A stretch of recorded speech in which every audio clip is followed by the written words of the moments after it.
This machine is spraying pesticides on rapeseed. Although fast and effective for plant growth, the chemicals are extremely hazardous to health. This French farmer is now suffering from cancer due to the use of pesticides on his farm.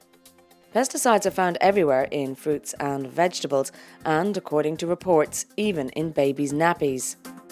MEPs want to promote and accelerate the use of biological pesticides instead.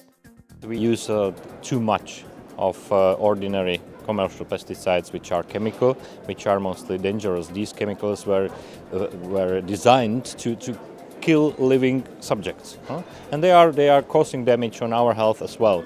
Today, only 7 biopesticides have received official certification, but getting EU market approval takes time, and biopesticides are often refused because they are less effective than their chemical counterparts. MEPs want to simplify and speed up the approval process. Wir reden da ja oft auch von Organismen, also von Viren, Bakterien, Nematoden, und die müssen dann ein ganz normales Anerkennungsverfahren durchlaufen. Das ist nicht nur langwierig, sondern es ist vor allem auch teuer. Some farmers have already embarked on alternative techniques without pesticides, but this takes more time and effort, and biopesticides could be the solution.